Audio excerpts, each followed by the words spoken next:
Hello and welcome to another exciting video here in Mathland. Today we're going to talk about logarithms with other bases and just logarithms in general. Okay, so what in the world is a logarithm? Well, we do logarithms to solve for the exponent. So let's break it down into just bases with exponents. Say I have a number, we'll call it b. It's a base and it has an exponent, and this base to this exponent equals a number, n.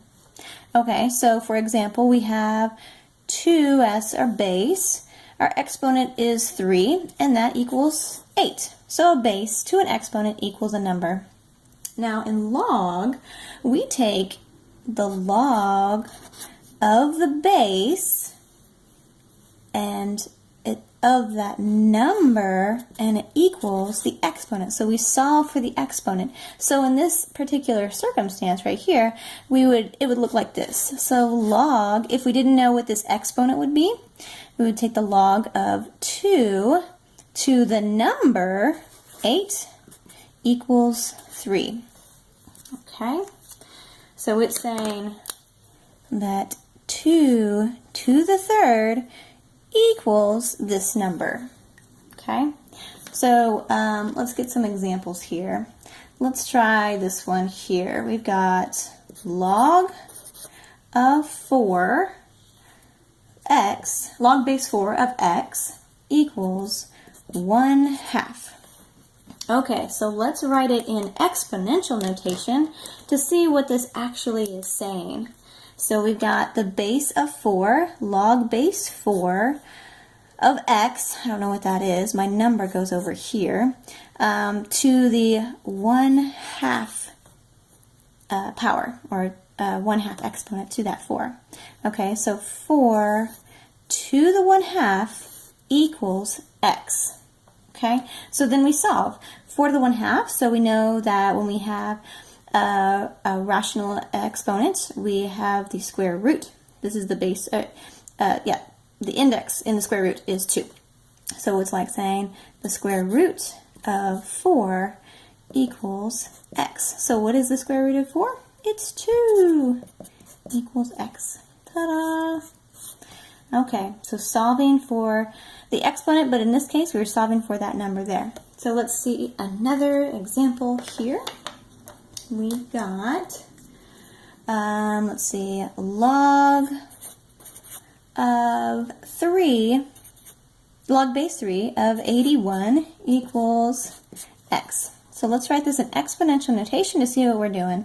So 3 to the x power is 81. So 3 to what exponent gives us 81? Okay, so let's see, 3 times 3 is 9. 9 times 3 is 27. 27 times 3 is 81. So 3 times 3 times 3 times 3. Well, 3 to the 4th power equals 81. So x equals 4. Ta-da! And another way to do this on your calculator, if you are allowed.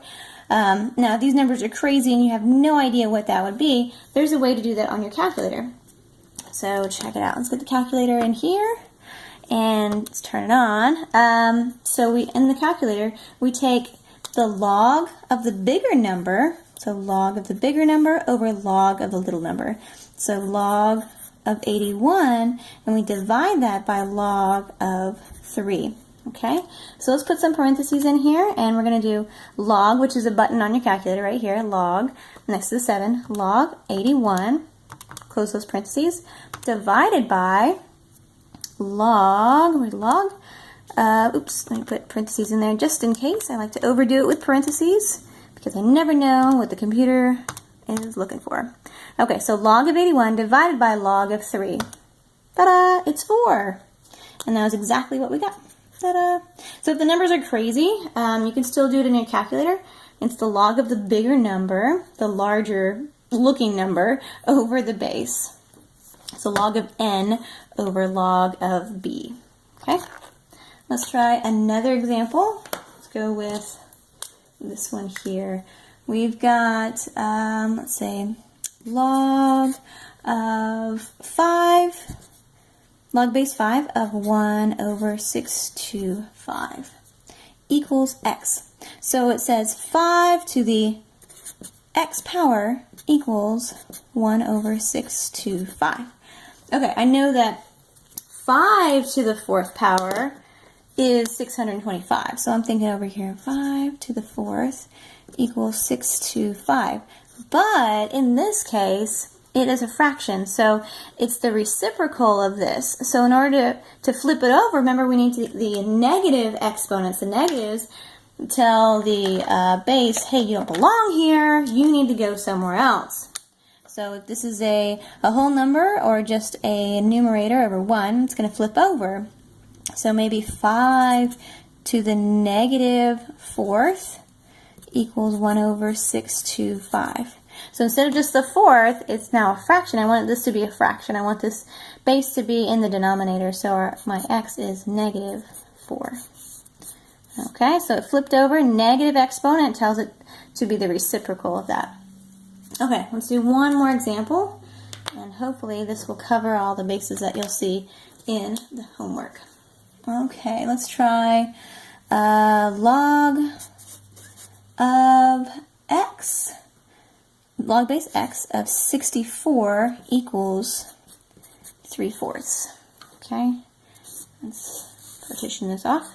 Okay, so I'm thinking I need x to this exponent, which is 3/4, a rational exponent, equals 64.